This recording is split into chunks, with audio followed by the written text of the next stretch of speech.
Good evening to all. आज हमारी chapter number third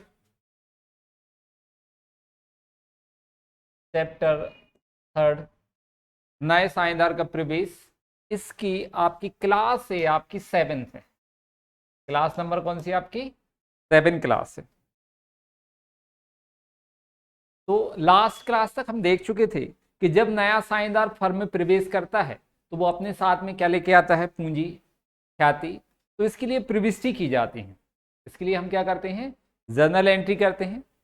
और जर्नल एंट्री में हमने क्या देखा था कि जब नया साझेदार पूंजी का पैसा लेके आता है और ख्याति के लिए नगद पैसा लेके आता है तो हम एंट्री क्या करते हैं? रोकड़ खाता डेबिट नए साझेदार के पूंजी खाते से और ख्याति के लिए प्रीमियम खाते से। पहली एंट्री ये होती है।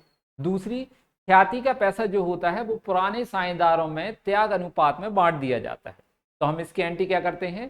ख्याति के लिए प्रीमियम खाता डेबिट पुराने साझेदारों के पूंजी खाते से ख्याति का विभाजन करने पर त्याग अनुपात में। अगली एंट्री, यदि सवाल में लिखा हुआ है कि साझेदार पुराने साझेदार ख्याति की राशि निकाल लेते हैं या उठा लेते हैं, ठीक, तो उसकी एंट्री ख्याति की राशि निकालने की भी हम करते हैं। क्या होती है? पुराने साझेदारों की पूंजी खाता डेबिट रोकड़ खाते से। तो ये 3 एंट्री हम करते हैं। ठीक, एक एंट्री, एक कंडीशन हमने आपको बताई थी कि जब नया साझेदार ख्याति की राशि नगद नहीं लेके आता है तो उसकी एंट्री हम क्या करते हैं? तो इसकी एंट्री क्या होती है? नए साझेदार का पूंजी खाता डेबिट पुराने साझेदारों के पूंजी खाते से। ये भी त्याग अनुपात में ही होगा, ठीक है। लेकिन इसका हम पूंजी के माध्यम से समायोजन करते हैं। कब? जब नया साझेदार ख्याति की राशि नगद नहीं देता है तब। ठीक, तो आगे आज हम देखेंगे। कल हम कर चुके थे 22 क्वेश्चन कंप्लीट हो गए थे हमारे। आज क्वेश्चन नंबर 23 है। हमने आपको होमवर्क में दिया था क्वेश्चन नंबर 23। क्या दिया था आपके लिए होमवर्क में? आशा करते हैं कि क्वेश्चन आपने किया होगा और बहुत से लोगों के आंसर भी सही आए होंगे। जिन्होंने हमारी रेगुलर की क्लासेस देखी हैं लगभग उनने ये क्वेश्चन किया होगा और आंसर भी आया होगा। और जिनके नहीं आए हैं तो वो हमसे अभी चेक कर लेंगे। हम इस क्वेश्चन को करने वाले हैं तो इस क्वेश्चन को अपन चेक करेंगे। पहले क्वेश्चन पढ़ लेते हैं। रमेश और सुरेश एक फर्म में साझेदार हैं जो कि लाभानी को 2:1 के अनुपात में बांटते हैं। उनका चिट्ठा 31 मार्च 2018 को ये दिया हुआ है। तो दायित्व पक्ष दिया हुआ है रमेश की पूंजी, सुरेश की पूंजी, लेनदार और देयबिल। संपत्ति पक्ष में क्या दिया है? रोकड़, स्टॉक, देनदार, फर्नीचर और मशीन। ये संपत्तियां दी गई हैं। अब समायोजन में देखो क्या बोला हुआ है। क्या बोला है? 1 अप्रैल 2018 को उन्होंने महेश को साझेदारी में 1/5 भाग के लिए निम्न शर्त पर शामिल किया। ख्याति की गणना गत 3 वर्षों के औसत लाभ के दुगने के बराबर करना है। पिछले 3 वर्षों के लाभ दिए गए हैं। महेश अपने हिस्से की ख्याति नगद लाएगा। ये लिखा है ख्याति की राशि कैसी लाएगा? नगद। महेश अपनी पूंजी की हिस्से की राशि नगद लाएगा। सवाल में महत्वपूर्ण बात यह है कि यहां पर बताया नहीं गया है कि महेश पूंजी की राशि कितनी दे रहा है। भाई ख्याति का तो हम कैलकुलेशन कर लेंगे, ख्याति का मूल्यांकन करेंगे, लेकिन पूंजी की राशि कितनी देगा महेश ये नहीं बताया गया। तो हमें यहां पर पूंजी की भी गणना करना पड़ेगी। इस सवाल में क्या होगा? पूंजी की भी गणना होगी। तो सबसे पहले हम ख्याति की गणना करेंगे, उसके बाद हम पूंजी की करेंगे। तो देखो यहां पर क्या करना हमारे लिए सवाल में? प्रविष्टियां करना है, जर्नल प्रविष्टि। क्या करना है? जर्नल प्रविष्टि। तो हमें यहां पर पहले प्रविष्टि कर देते हैं, उसके बाद हम गणना कार्य करेंगे, क्योंकि प्रविष्टियां फिक्स हैं। प्रविष्टियां कैसी हैं? फिक्स। पूंजी और ख्याति की राशि लाने की प्रविष्टि होगी, ख्याति के विभाजन की प्रविष्टि होगी। निकालने के लिए उन्होंने कहा नहीं है। तो ये प्रविष्टि तो फिक्स है, तो वो हम पहले कर देते हैं। पैसे निकाल के हम बाद में लिख देंगे।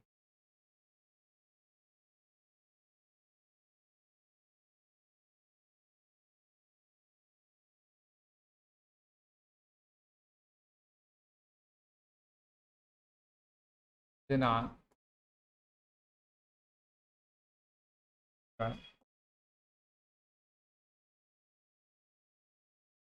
डेबिट राशि, क्रेडिट राशि।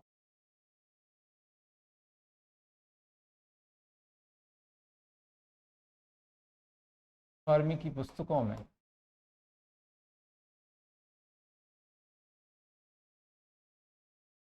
जर्नल प्रिविस्टी।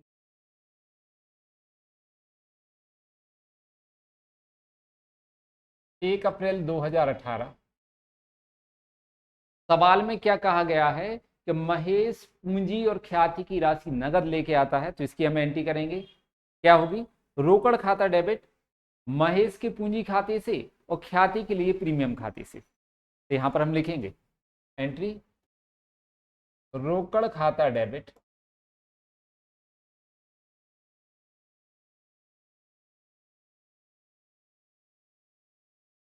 महेश के पूंजी खाते से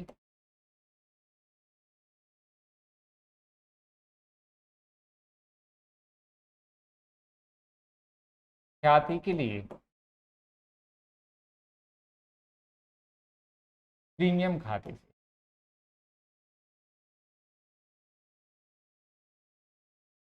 ठीक, नैरेशन क्या लिखेंगे? पूंजी व ख्याति नगद लाने पर।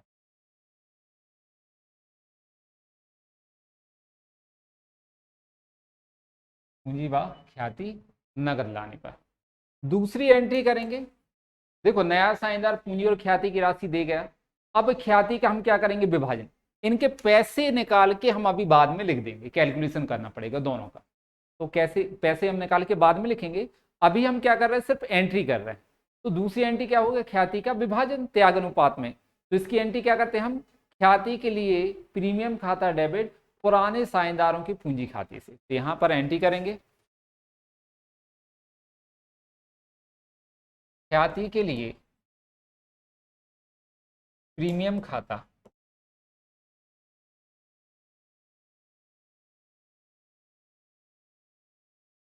डेबिट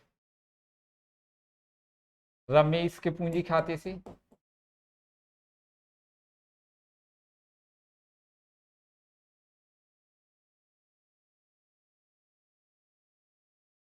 सुरेश की पूंजी खाते।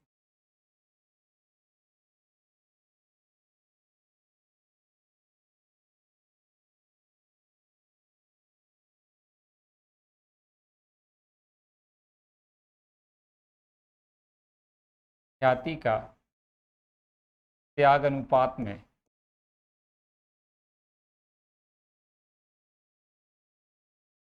विभाजन।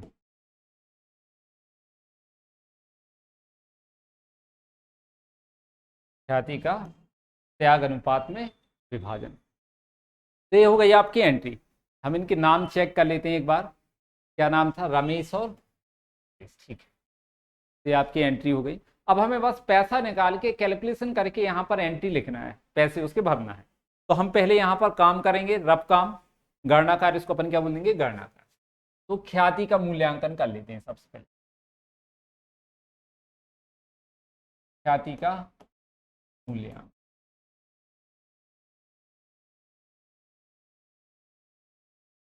ये सब चीजें आपको हम पिछले चैप्टर में, मतलब पहला वाला चैप्टर जो था साझेदारी का, उसमें सिखा चुके थे। सेकंड वाले में भी किया है, थर्ड वाले में भी कर रहे हैं। तो जब हम ख्याति की गणना करते हैं, कितने वर्षों के आधार पर करना? पिछले 3 वर्षों के आधार पर। देखो, ये सवाल में लिखा हुआ है, ये लिखा है कि ख्याति की गणना 3 वर्ष के औसत लाभ के दुगने के बराबर करना है। 3 वर्षों के लाभ कितने हैं? 40,000, 30,000 और 35,000। कितने हैं? 40, 30 और 35। तो यहां पर हम लिखेंगे पिछले 3 वर्षों के लाभ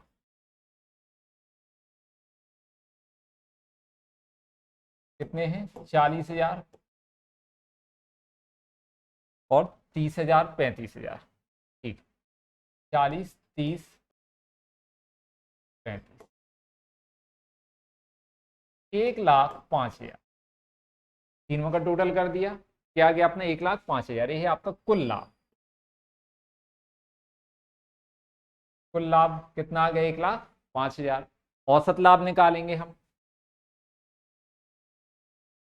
औसत लाभ बराबर, फॉर्मूला क्या है? औसत लाभ का फॉर्मूला कुल लाभ बटे वर्षों की संख्या। क्या है? कुल लाभ बटे वर्षों की संख्या।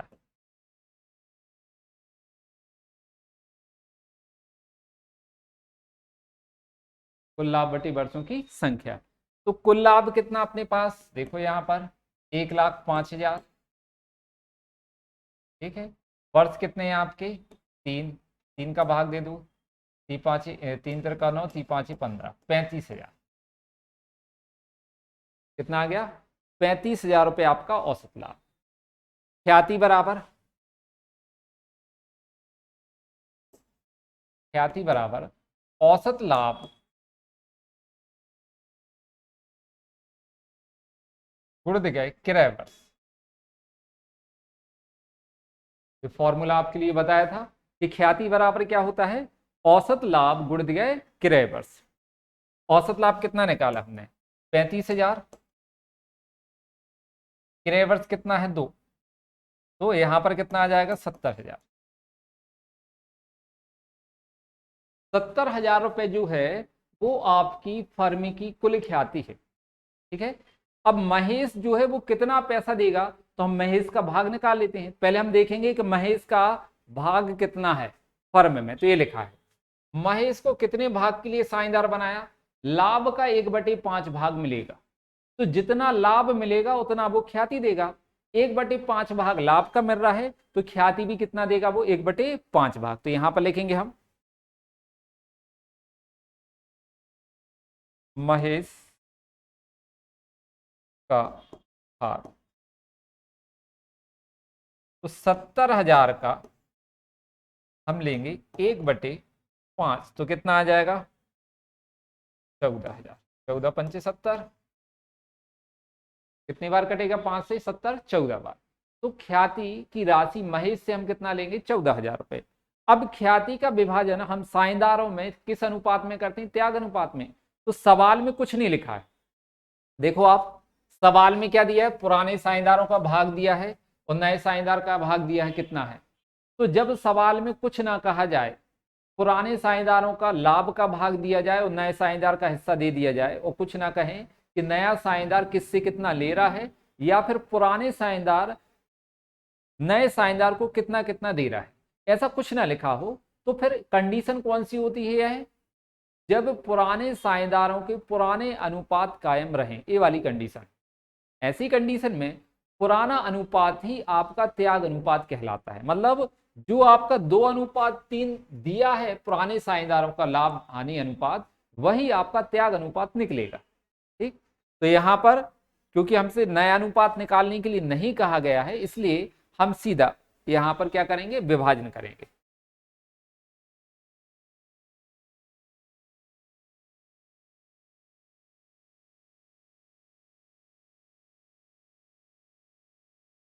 पहला है ख्याति का विभाजन।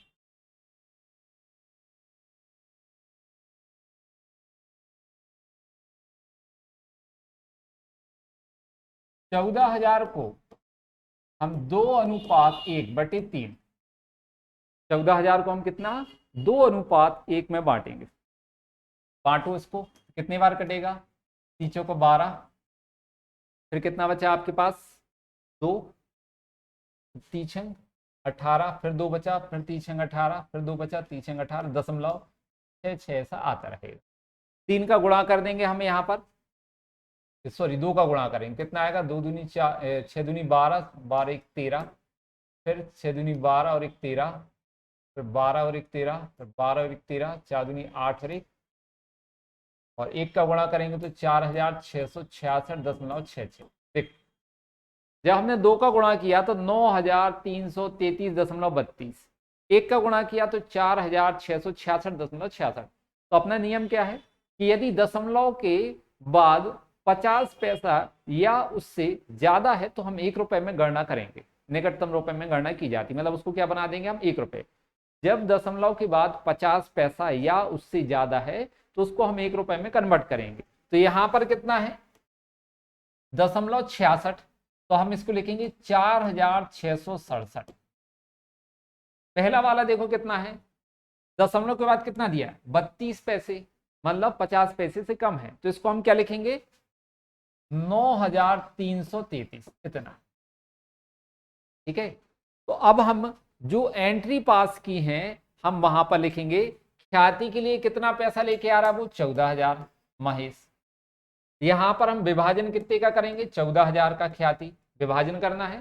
तो जिसमें से रमेश कितना देगा, रमेश को कितनी मिलेगी 9,333 और सुरेश को मिलेगा 4,667 ख्याति का।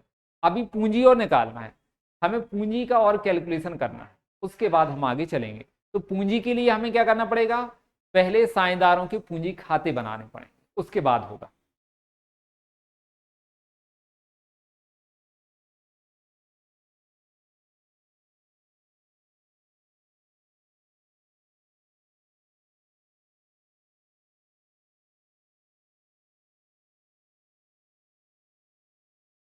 तीन साझेदार हैं इसलिए इनके कॉलम कितने आ जाएंगे, तीन, रमेश, सुरेश और महेश।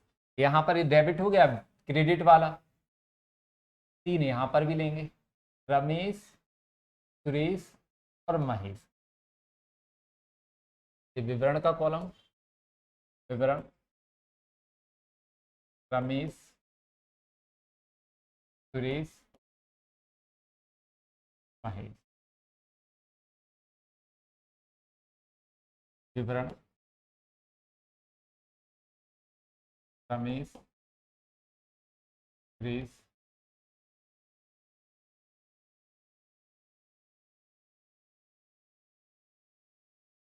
पूंजी खाते।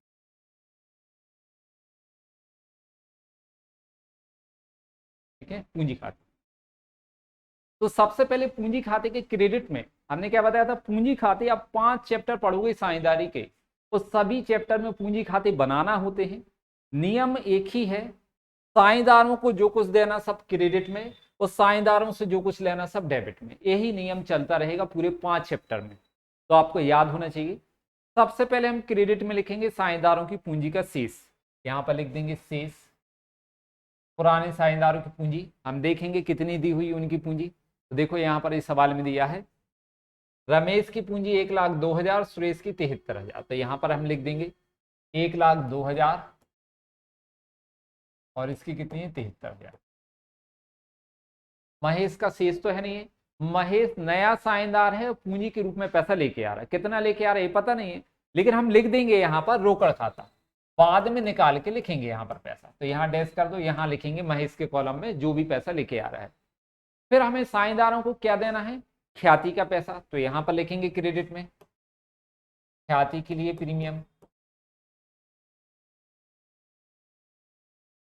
पूरा लिखना है आपको, अकेली ख्याति नहीं लिखोगे, ख्याति के लिए प्रीमियम पूरा लिखेंगे आप। ठीक है, कितना देना, इसको देंगे हम 9,333 और इसको देंगे 4,667। अब सवाल में और तो कुछ है नहीं है, देखो क्या सवाल में कहीं संचय या लाभ हानि कुछ दिया, कुछ भी नहीं दिया है, मतलब इतना ही आएगा पूंजी खाते में और कुछ भी नहीं आएगा। इनका हम टोटल करेंगे, इसका टोटल कर लेंगे तो कितना आ जाएगा 1,11,333। ठीक, इसका टोटल करेंगे तो 77,667। ठीक, अभी रमेश और सुरेश का ही कर रहा, महेश का हम लास्ट में करेंगे कैलकुलेशन करने के बाद। यहां पर लिखेंगे शेष, नीचे ले गए, इसका 1,11,333, टोटल 1,11,333, यहाँ पर 77,667, 77,667। अभी महेश का रह गया है, तो देखो आप अपन क्या करेंगे, यहां लिखेंगे तीसरा वर्किंग, आपका गणना कार्य नंबर कौन सा, तीसरा। तो रमेश की पूंजी ध्यान से देखेंगे, यहां पर रमेश की पूंजी कितनी है 1,11,333। ठीक है, हम नए साझेदार की पूंजी निकालना सीख रहे हैं, कैसे निकालते हैं, तो आपको यहां पर फोकस करना पड़ेगा। पहले हमने पूंजी खाते बना लिए और पुराने साझेदारों की पूंजी का शेष निकाल लिया।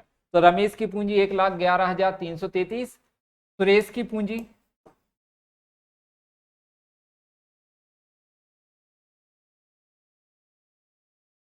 कितनी है? 77,667। इनका हम टोटल कर देंगे तो कितना आ जाएगा? 1,89,000। ये है दोनों की कुल पूंजी, दोनों की कुल पूंजी। ठीक है, रमेश और सुरेश की कुल पूंजी कितनी है? 1,89,000। अब हम क्या करेंगे, देखो महेश को कितना भाग मिलना है? 1/5। तो महेश को 1/5 भाग देने के बाद शेष कितना आएगा वो निकाल लेते हैं। तो यहां लिखेंगे महेश को 1/5 भाग देने के बाद शेष।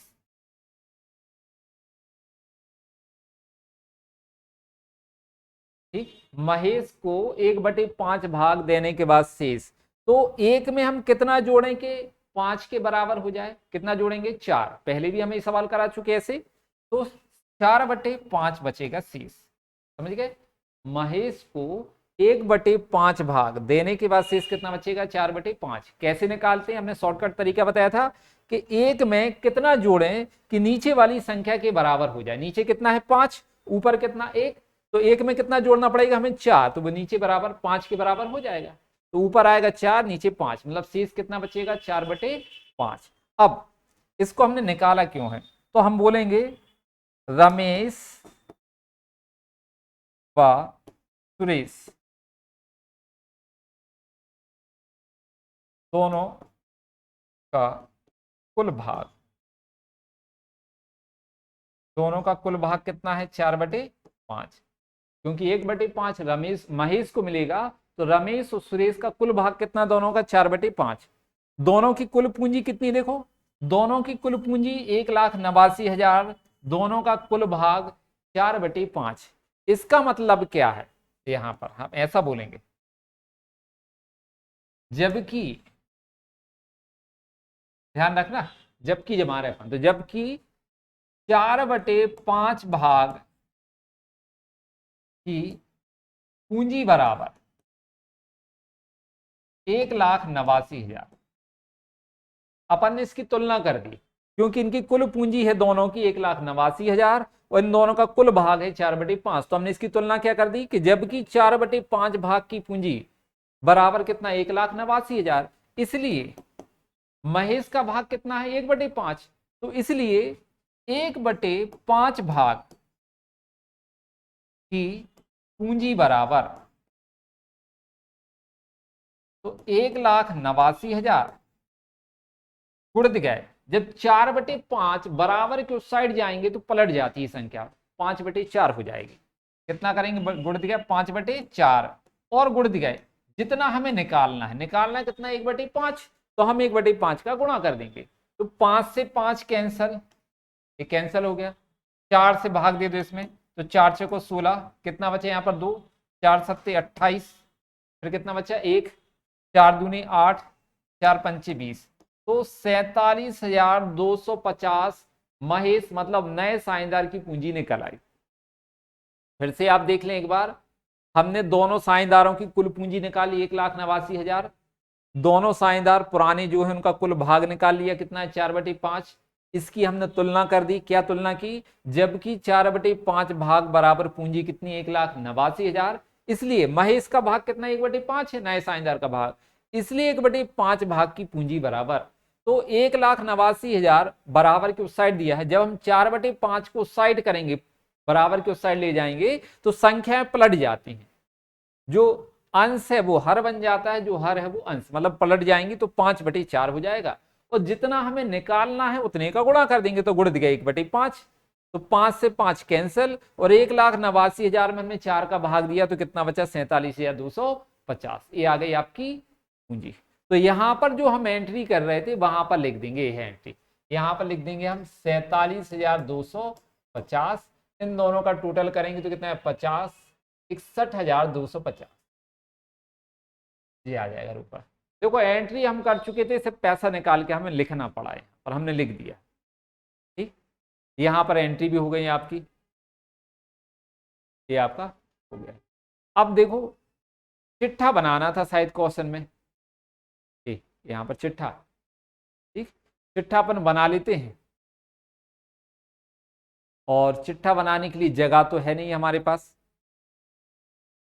चिट्ठा बनाने के लिए यहाँ जगह नहीं है, तो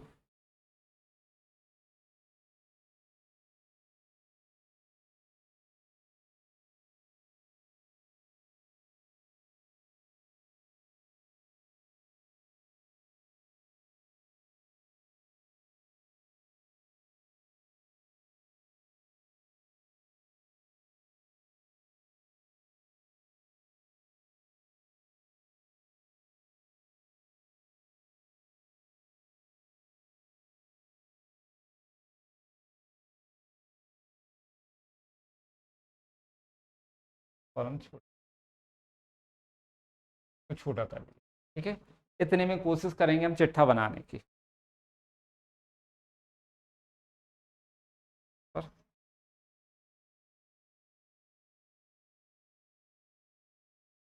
चिट्ठा, ठीक है। तो सबसे पहले हम दायित्व पक्ष में क्या लिख देंगे, पूंजी। दायित्व पक्ष में क्या लिखेंगे, पूंजी।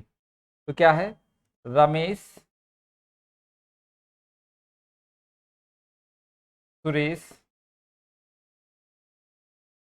महेश।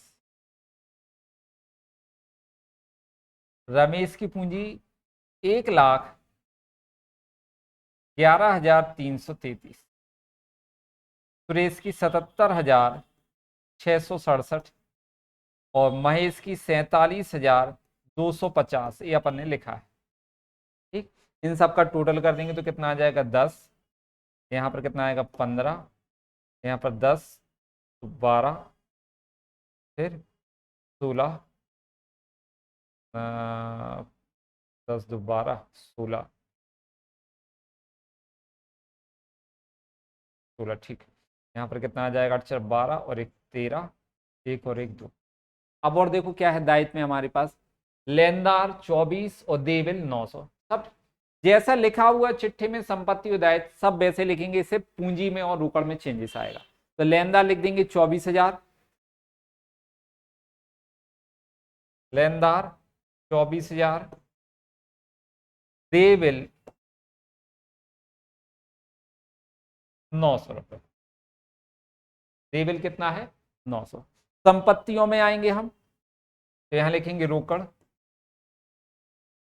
देखो रोकड़ कितनी दी है, 6,000, तो यहां लिखेंगे हम 6,000। इस 6,000 में हम प्लस करेंगे 14,000, ठीक, ख्याति के, प्लस करेंगे यहां पर 47,250 पूंजी के। इस चीज के 47,250 पूंजी के।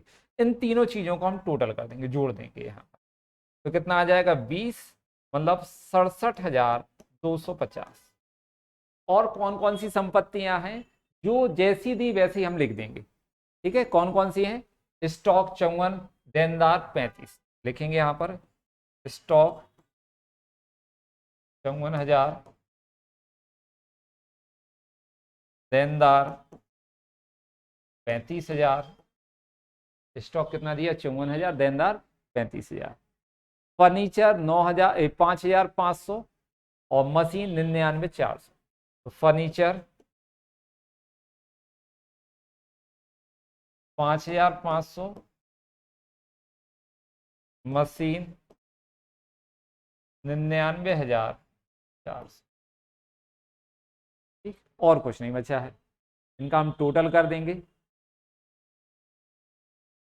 तो 0 5 1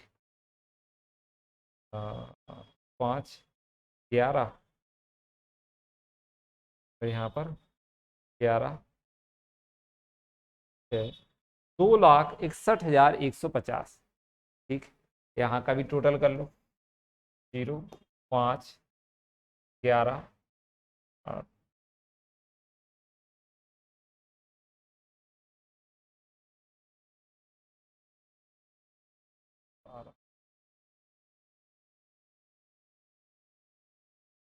2,61,150।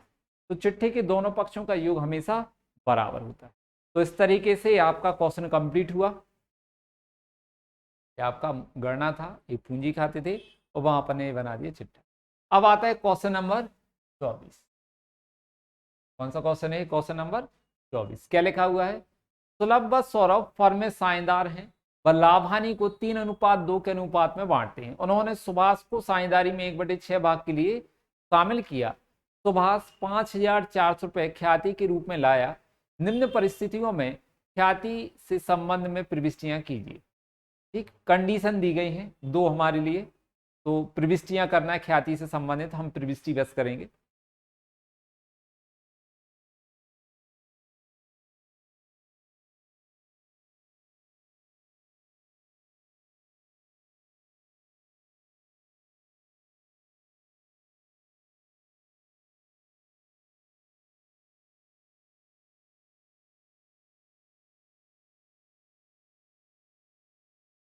दिनांक, विवरण, डेबिट राशि, क्रेडिट।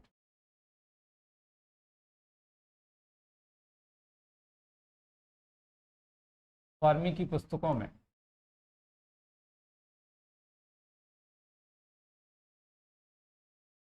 जर्नल प्रविष्टियां,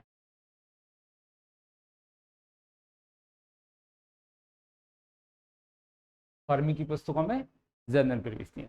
तो देखो क्या दिया था, नया साझेदार कौन है? सुभाष। नया साझेदार कौन है? सुभाष। देखो, सुभाष। और 1/6 भाग के लिए ख्याति की कितना पैसा दे रहा है आपका? 5,400। लिखा हुआ है कि सुभाष 2/3 भाग सुलभ से और 1/3 भाग किससे ले रहा है? सौरभ से। इसका मतलब है कि जो ख्याति सुभाष सुलभ से 2/3 और सौरभ से 1/3 ले रहा है, मतलब उनका त्याग अनुपात कितना निकला? 2/3 और 1/3, मतलब 2:1। तो ख्याति का विभाजन 2:1 में होगा, ये चीज आपको ध्यान रखना है। तो यहां पर हम ऐसा लिख भी सकते हैं क्वेश्चन में, पहली एंट्री करेंगे हम, रोकड़ खाता डेबिट, ये पहली कंडीशन, कंडीशन नंबर 1 फर्स्ट वाली। ठीक है, रोकड़ खाता डेबिट 5,400 ख्याति के लिए प्रीमियम खाते से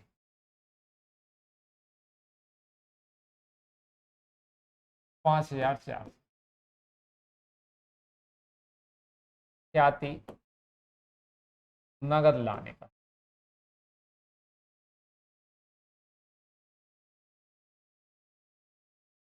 ख्याति नगद लाने का। ठीक है, पहली चीज क्या हो गई आपकी कि नया साझेदार जो है वो ख्याति की राशि नगद लेके आया, हमने उसकी एंट्री कर दी। अब ख्याति का विभाजन हम पुराने साझेदारों में त्याग अनुपात में करेंगे, तो इसकी एंट्री क्या होती? ख्याति के लिए प्रीमियम खाता डेबिट पुराने साझेदारों की पूंजी खाते से, मतलब सुभाष और सुलभ की पूंजी खाते से। कौन कौन है? सुभाष है और आपका सौरभ। पहला कौन है? सुलभ, दूसरा कौन है? सौरभ। तो सुलभ और सौरभ, तो यहां पर एंट्री करेंगे हम, ख्याति के लिए प्रीमियम खाता डेबिट। कितना पैसा दिया उसने? 5,400। अब किस किस को मिलेगी ख्याति का पैसा? सुलभ को और सौरभ को, तो यहां लिखेंगे सुलभ के पूंजी खाते से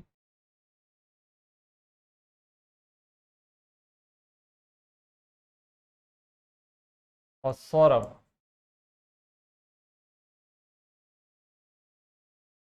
के पूंजी खाते से।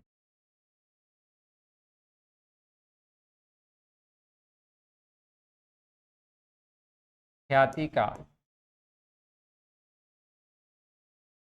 त्याग अनुपात में विभाजन।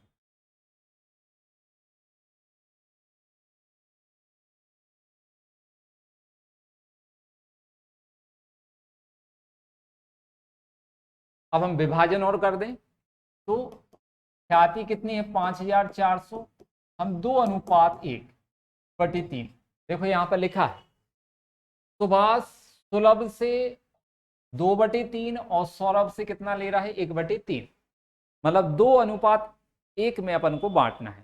तो यहां पर हम 2:1 में बांटेंगे तो कितनी बार कटेगा, 3 से, 3 एकम 3, 3 24, 18 54, 18 36, 18 एकम 18, 5400। 5400 में से ख्याति के सुलभ को कितने मिलेंगे, 3600 रुपए, और सौरभ को कितने मिलेंगे, 1800 रुपए।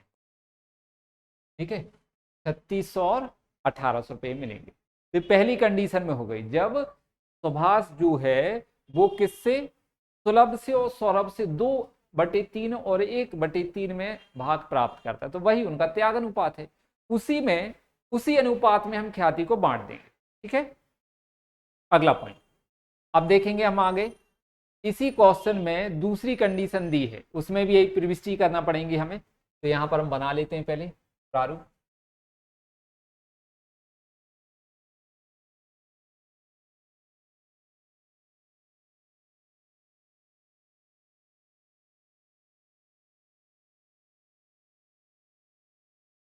एंट्री वैसे ही होंगी जो पहले हुई, सिर्फ पैसे बदल जाएंगे, ख्याति के विभाजन वाले एंट्री वही होगी। हम यहाँ पर बी कंडीशन लिख देते हैं। पहली एंट्री कर देते हैं, यहाँ पर क्या होगी, रोकड़ खाता डेबिट 5400, ख्याति के लिए प्रीमियम खाते से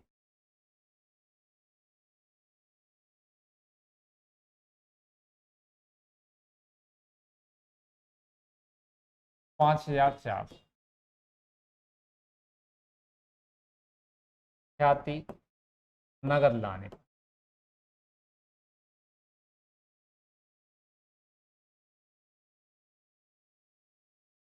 यही एंट्री अपन ने फर्स्ट कंडीशन में भी की थी। सेकंड कंडीशन की एंट्री भी वैसी होगी, लेकिन सिर्फ ख्याति के विभाजन की राशि बदल जाएगी, है ना, कितने कितने। तो यहां पर पहले एंट्री कर देते हैं हम, क्या होगी, ख्याति के लिए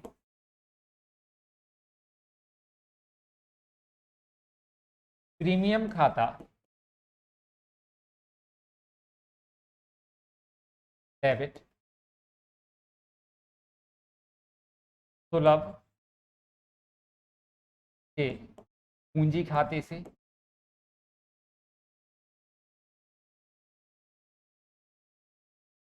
और सौरभ के पूंजी खाते से।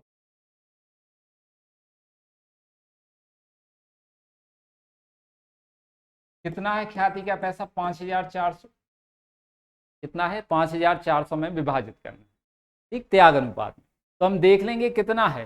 सेकंड कंडीशन में देखो क्या बोला हमने, कि सुभाष जो है लाभ, अपने लाभ का भाग सुलभ और सौरभ से 5:4 में प्राप्त कर रहा है। किस अनुपात में प्राप्त कर रहा है, 5:4। मतलब 5:4 ही वह उनका त्याग अनुपात कहलाएगा। तो यहां पर जब हम एंट्री करेंगे सेकंड कंडीशन में, तो ख्याति का विभाजन, जो ख्याति आपकी दी है 5400, इसको 5:4 बटे कितने, 5 और 4 9, 9 6 54, 6 5 30 ना, और 6 चौको 24, 3000 और 2400 रुपए होंगे। कितने होंगे, 3000 और 2400। यहां पर लिख देंगे, सुलभ को कितना मिलेगा ख्याति में, 3000, सौरभ को कितना मिलेगा, 2400। यहां पर लिख देंगे ख्याति का त्याग अनुपात में विभाजन,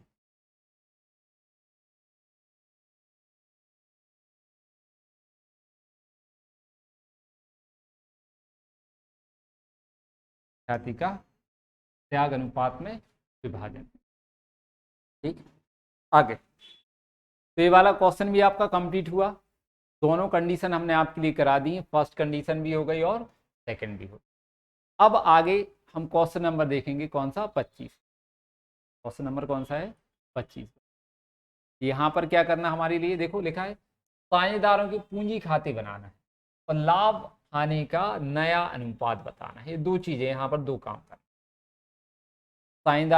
साझेदारों का पूंजी खाता और लाभ हानि का नया अनुपात बताना। और क्या है,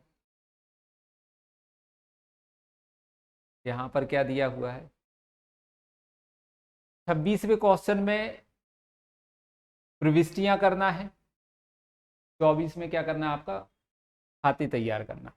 तो अपन एक काम करते हैं, क्योंकि अभी हम सब प्रविष्टि वाले ही सवाल कर रहे हैं, अभी अपन ने जितने भी काम किए वो सब क्या किए हैं, प्रविष्टि वाले ही किए हैं। तो हम 25वां क्वेश्चन जो है उसको अपन कल करेंगे ना, क्योंकि अभी समय कम है। हम पहले 26वां क्वेश्चन कर लेते हैं, क्योंकि अभी आपने प्रविष्टि वाले किए हैं तो लगे हाथ बार बार एक ही टाइप के सवाल करने से वो आपको ज्यादा क्लियर हो जाते हैं कि हाँ इस तरीके के। ठीक, तो अपन क्वेश्चन नंबर कौन सा कर लेते हैं, पहले 26वां। क्या दिया हुआ है, आ बा लाभ हानि को 2:1 के अनुपात में बांटते हैं। उन्होंने सा को 1 अप्रैल 2018 को इस शर्त पर साझेदार बनाया कि वह 60,000 रुपये पूंजी के रूप में व 9,000 रुपये ख्याति के रूप में लाएगा और लाभ में 1/6 भाग प्राप्त करेगा। यह भी तय किया गया कि पुराने साझेदार ख्याति को निकाल लेंगे।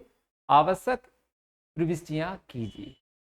ठीक, क्या करना है, हमें आवश्यक प्रविष्टियां करना है। तो यहां पर हम बना लेते हैं आपका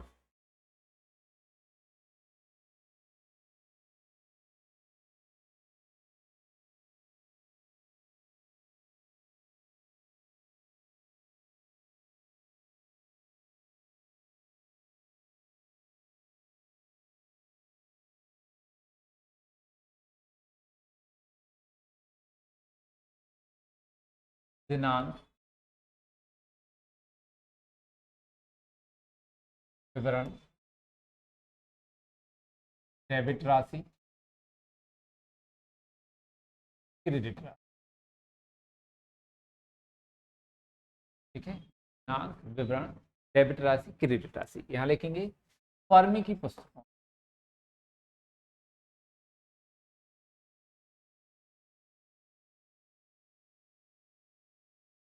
जर्नल प्रविष्टि,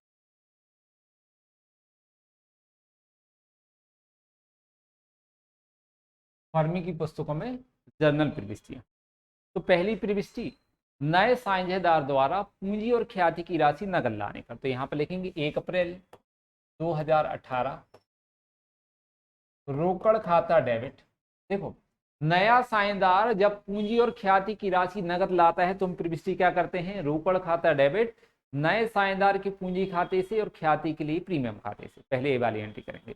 तो रोकड़ खाता डेबिट,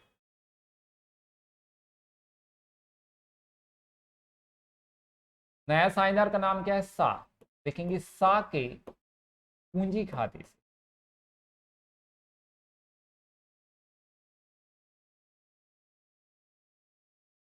ख्याति के लिए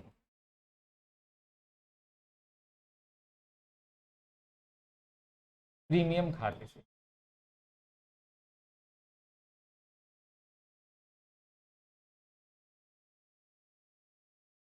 पूंजी के कितना पैसा दे रहा है नया साझेदार, देखो 60,000 रुपये पूंजी के रूप में। यहाँ पर कितना आ जाएगा, 60। पूंजी के कितना दे रहा है वो, 60,000। और ख्याति के रूप में कितना दे रहा है, नया साझेदार पूंजी के 60,000 और ख्याति के कितने दे रहा है, 9। टोटल कितना हो गया, 69। तो रोकड़ खाता डेबिट कितना आ जाएगा, 69,000। नरेशन लिखेंगे, ख्याति व पूंजी नगद लाने,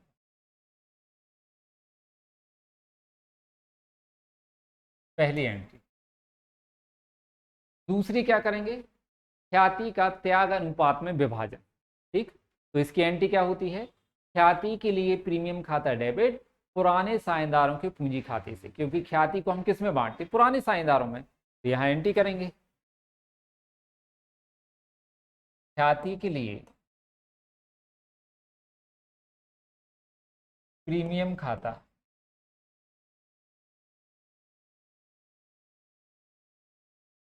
डेबिट आके पूंजी खाते से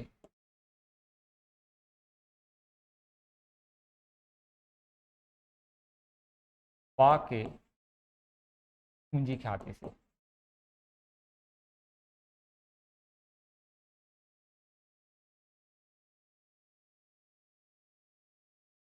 ख्याति का त्याग अनुपात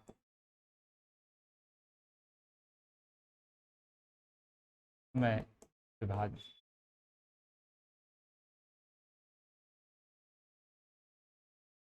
ठीक, ख्याति का त्याग अनुपात में विभाजन। सवाल में देखो कुछ नहीं कहा है कि नए साझेदार को कौन कितना दे रहा है या फिर नया साझेदार किससे कितना भाग ले रहा है, ऐसा कुछ नहीं लिखा। कौन सी कंडीशन है यह है, जब पुराने साझेदारों के पुराने अनुपात कायम रहते हैं। तो ऐसी कंडीशन में पुराना अनुपात ही आपका त्याग अनुपात होता है। मतलब ख्याति जो आपकी 9,000 रुपये दी है, इसको हम त्याग अनुपात में बांटेंगे और त्याग अनुपात क्या कहलाएगा आपका, जो आपका पुराना अनुपात दिया है, कितना दिया है 2:1, यही आपका क्या होगा त्याग अनुपात। तो हम 9,000 को 2:1 में बांट देंगे। कितना आएगा, 3 तिरका 9, 3 दूनी 6 और 3 एकम 3, 3,000। कितना कितना मिलेगा, 6,000 और 3,000। तो आ को मिलना है 6,000, बा को मिलना है 3,000 और यहाँ पर टोटल कितना आ जाएगा 9,000। ख्याति का विभाजन त्याग अनुपात में। अब सवाल में ये भी कहा है कि पुराने साझेदार ख्याति को निकाल लेते हैं, निकाल लें। पुराने साझेदार क्या कर रहे हैं, ख्याति को निकाल लें।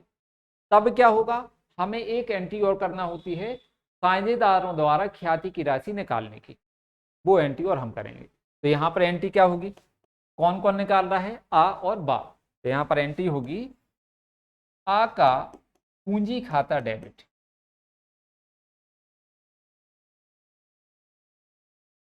$6,000, बा का पूंजी खाता डेबिट 3,000। आ ने कितना निकाल लिया 6,000, बा ने कितना निकाल लिया 3,000 और रोकड़ खाते से क्या निकाला इनने, पैसा। तो रोकड़ खाते से ख्याति के पैसे निकाले, टोटल कितना आ जाएगा 9,000। नरेशन लिखेंगे, ख्याति की राशि निकालने पर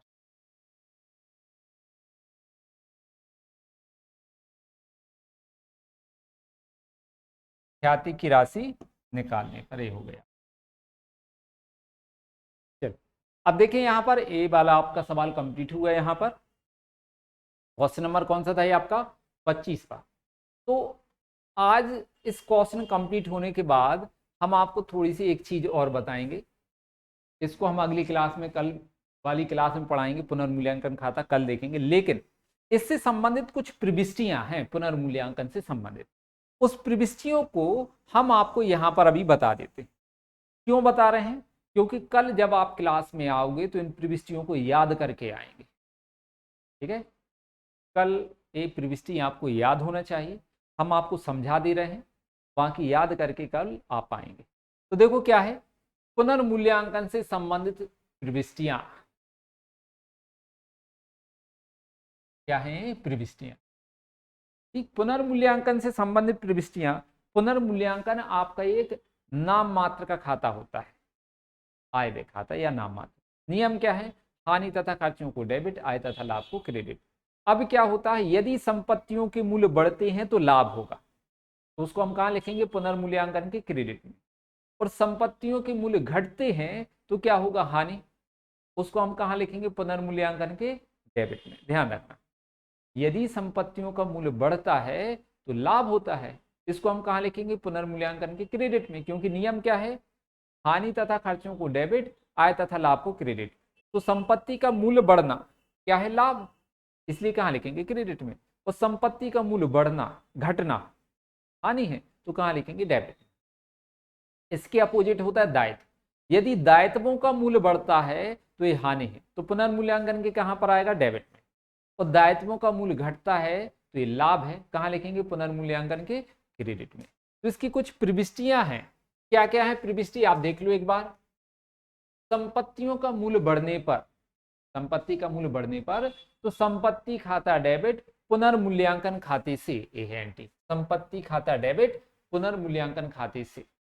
ठीक, अब संपत्ति का मूल्य घटने पर हानि है तो पुनर्मूल्यांकन के कहाँ आएगा, डेबिट में।